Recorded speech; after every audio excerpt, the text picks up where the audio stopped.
as a Christian, should we be a part of the group that is consumed with bringing police reform into our nation?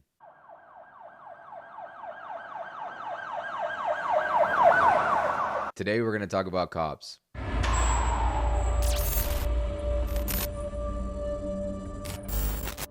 Hey, everybody, and welcome again to another episode on this Weird Media YouTube channel. Thank you so much for joining once again. If you haven't yet, make sure you like and subscribe so you can stay tuned and up to date when we release more content.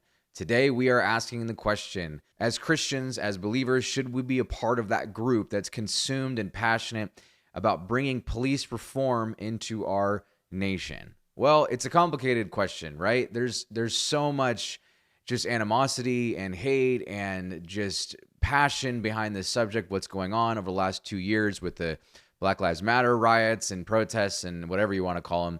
And we've seen all this calls for police reform, and from all the way from we need to abolish the police completely and replace it with something else, or we need to just bring some reform. We have to ask the question, as believers, should we be getting involved in that? Is that something we should be fighting for? Is that something we should be doing?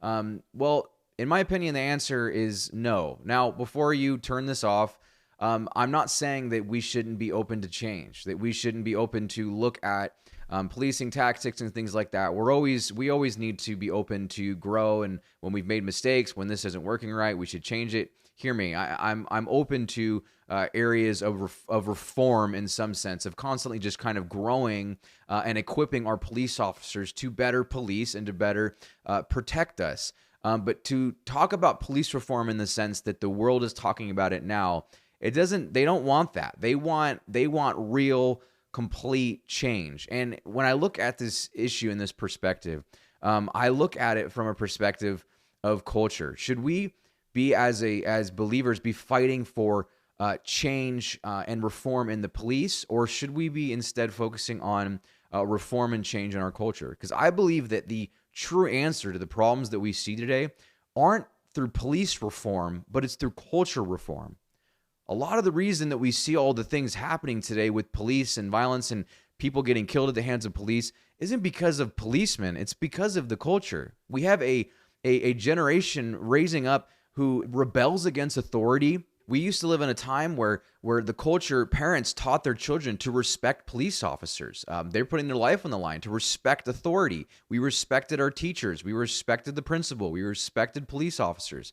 But now we have a generation of kids and adults who they don't respect authority. They don't respect police officers. We see this issue in schools today, where back in the day, if you did something wrong, the parent would come and they would discipline you, not the teacher. But now it's the other way around, isn't it? If the kid is doing something wrong, instead of the parent coming in and disciplining the kid, they yell at the teacher. It's just completely backwards now. And it's the same way with police. Instead of getting angry at what's going on in a rebellious culture that we have rebelling against police, we instead, in pointing our finger at the criminal, we point our finger at the police and we say, we need to change the police. No, maybe we need to change the criminal behavior. In all of these situations where somebody has died at the hands of police, it's simply because they're fighting with the police, they're running away, they're resisting arrest.